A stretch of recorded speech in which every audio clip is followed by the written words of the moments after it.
do his thing.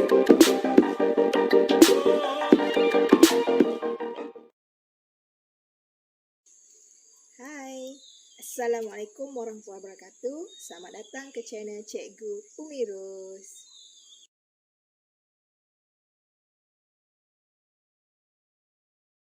Bab 2, Daya dan Gerakan 1.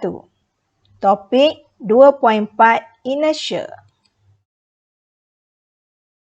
Apa inertia?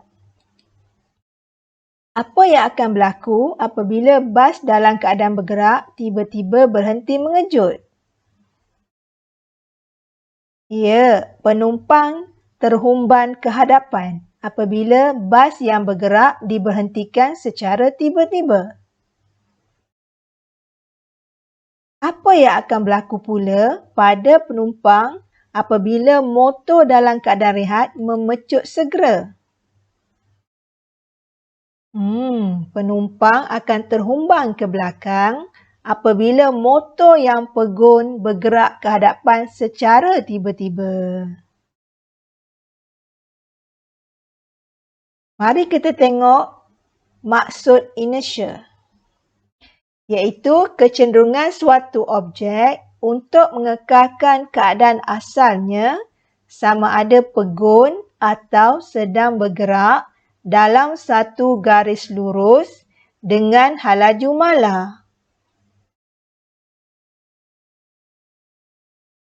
Inertia mematuhi hukum gerakan Newton pertama, iaitu menyatakan bahawa sesuatu objek akan kekal dalam keadaan pegun atau bergerak dengan halaju mala jika tiada daya luar bertindak ke atasnya.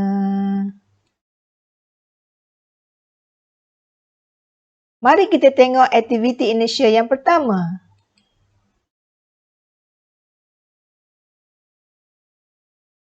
Cuba tarik kad dengan cepat. Apa yang berlaku? Pemerhatian, duit shilling jatuh ke dalam bika. Kenapa ini berlaku? Duit shilling yang berada di atas keping kad berada dalam keadaan pegun. Maka, apabila kepingan kad disentak, inertia duit shilling itu menentang perubahan pegunnya.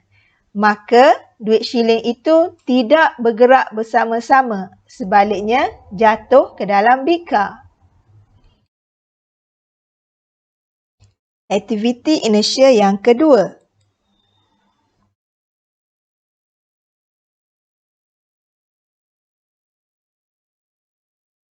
Apabila benang halus Y ditarik dengan perlahan, benang X akan putus. Kerana tegangan pada benang X lebih besar daripada tegangan pada benang Y.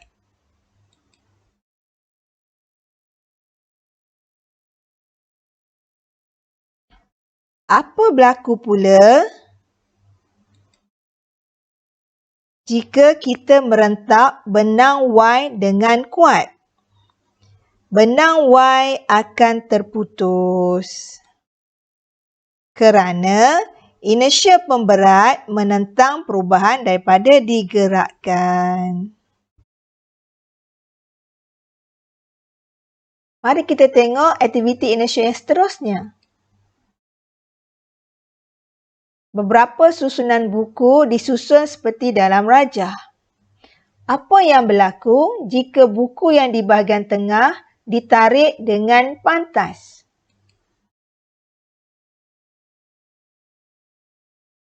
Jadi, pada awalnya buku-buku itu berada dalam keadaan pegun. Apabila kita sentak buku yang di bahagian tengah, buku yang lain akan jatuh ke bawah. Inertianya menentang perubahan dalam keadaan pegun, maka apabila buku di tengah disentak, buku yang lain tidak bergerak bersama-sama. Hubungan jisim dan inertia. Dua tin digantung dengan panjang yang sama. Tin A kosong, manakala tin B berisi pasir.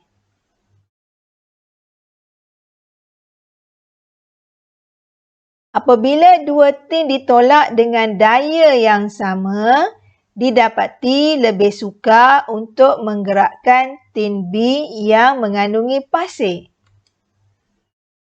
Apabila dua tin sedang berayun dan hendak dihentikan, didapati adalah sukar untuk memberhentikan tin B. Ini bermakna semakin besar jisim tin, semakin sukar tin untuk berubah daripada keadaan asalnya sama ada dalam keadaan pegun atau bergerak. Semakin besar jisim suatu objek, semakin besarlah inersianya. Inersia dalam kehidupan. Pertama, titisan air pada payung yang basah akan jatuh berterbangan apabila diputarkan kerana inersia titisan air tersebut menyebabkan titisan air terus bergerak dalam gerakan garis lurus.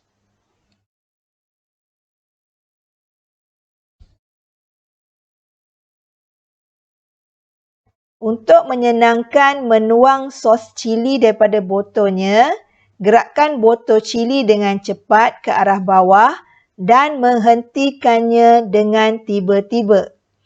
Sos akan bergerak bersama botol. Apabila botol diberhentikan dengan segera, sos terus bergerak ke bawah kerana kesan inersianya.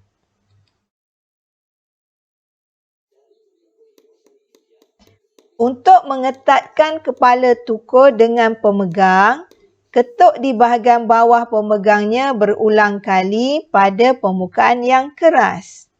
Kepala tukul mempunyai jisim yang besar akan mengekalkan keadaan asalnya yang menyebabkan ia turun ke bawah dan diketatkan dengan pemegang.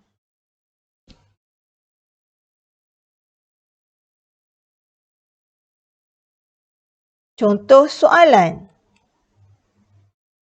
Antara berikut, yang manakah paling sukar untuk digerakkan? Daripada keadaan rehat. A. Basikal. B. Kereta. C. Kapal terbang. Dan D. Bot laju. Apa jawapannya? Jawapannya C. Kerana semakin besar jisim, semakin besar inersia. Maka lebih sukar objek untuk memulakan pergerakan daripada keadaan rehat. Kapal terbang mempunyai jisim yang paling besar berbanding yang lain. Terima kasih kerana sudi menonton. Jika anda suka video ini, sila like, share and subscribe. Jumpa lagi.